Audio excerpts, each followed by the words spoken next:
Phone করে বাসা থেকে ডেকে নিয়ে চোখ উপড়ে ও হাত পা বেঁধে হত্যা করা হয় স্কুল ছাত্র রাব্বিকে। গভীর রাতে বাসা থেকে ফোন করে ডেকে নেওয়া হয় স্কুল ছাত্র রাব্বি। আমার স্বামীকে ন্যায় বিচার পায় দেখ। মামলার যে এজাহার, সেই এজাহারটি আমি পড়ে দেখলাম। এখানে উনি যে ধরনের অভিযোগ করেছেন তার সাথে একটি রাইড শেয়ারিং। প্রিয় দর্শক, ঘটনাটি বরিশালে।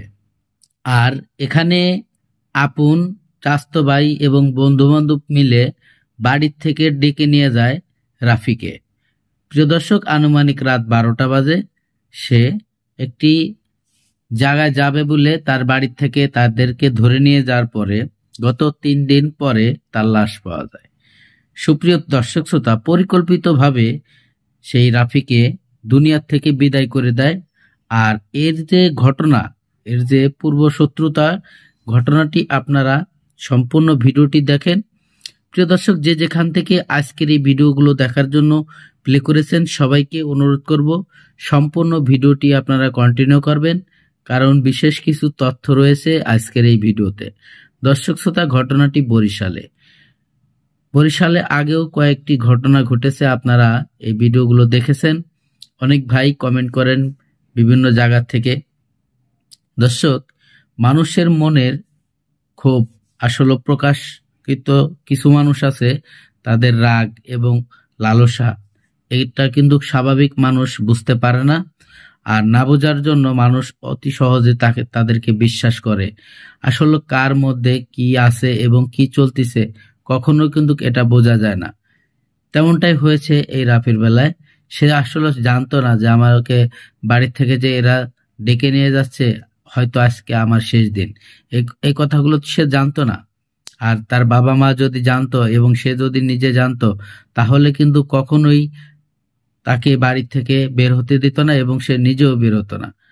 প্রিয় দর্শক, বন্ধুকে মানুষ প্রচুর বিশ্বাস করে, বন্ধু বান্ধব, কারণ ভাইকে বিশ্বাস না করলো বন্ধুকে বিশ্বাস করে। সেই বন্ধু যখন এরকম শত্রুতামি করলো, তার বিচার কি হওয়া উচিত অবশ্যই আপনারা কমেন্টে জানাবেন। আর এ ধরনের ভিডিও আপনারা পেতে চাইলে অবশ্যই চ্যানেলটিকে সাবস্ক্রাইব করে রাখবেন, কারণ নিত্য নতুন ভিডিও দেওয়া হয় এই চ্যানেলে। প্রিয় দর্শক, এর আগে ছেলের হাতে মায়ের মৃত্যুর অনেকগুলো ভিডিও আপনারা দেখেছেন। বিভিন্ন জায়গায় বরিশালেতেও সেম ঘটনা ঘটেছে। আর এখন বন্ধুদের হাতে বন্ধু দুনিয়া থেকে বিদায় করে দিল বন্ধুকে, সেই ভিডিওটি আপনারা দেখেন। ভিডিওতে যাওয়ার আগে ছোট্ট করে একটি রিকোয়েস্ট করবো দর্শক, আপনি যদি আমার চ্যানেলে নতুন বন্ধু হয়ে থাকেন, ভালো লাগলে চ্যানেলটিকে সাবস্ক্রাইব করে রাখবেন, ভিডিওগুলো লাইক কমেন্ট শেয়ার করে দিবেন। সাব্বির রাব্বিরে এরকম পায় না, তা আমি মনে করছি কি হয়তো মামা আছে, মামাদের বাড়িতে গেছে, নানা বাড়ি গেছে, বা আতুর দিয়ে হয়তো বাইরে এসে মাথার মধ্যে এখানে ডাবানো, এখানে ডাবানো, তারপর বুকের উপরে আছে।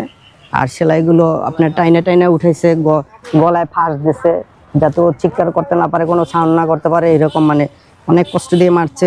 4 দিন ওকে নিখোঁজ করে রাখছে, 4 দিনে ওরা কোনো খাবারও দেয় নাই, অনেক তিলে তিলে মারছে।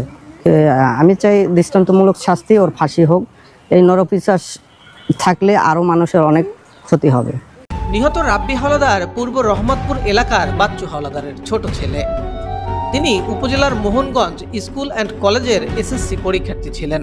রাব্বির আমরা পাইছি গতকালকে সকাল 7:10 কি 15 আনুমানিক এই টাইমে আমরা পাইছি পূর্ব রহমতপুর বরতলা নামক একটা গোডাউন নামের একটা স্থানের পাশে, যেমন এই মাছের ঘের করে ছোট ছোট আইল উড়াইয়া, ওইটার পাশে একটা কলা গাছের ঝাড় ছিল, কলা গাছের ঝাড়ের পাশে আমরা পাইছি। রাব্বিকে মারছে, ওর মাথায় জখম করছে, ধারালো এরিয়া, কপালে এই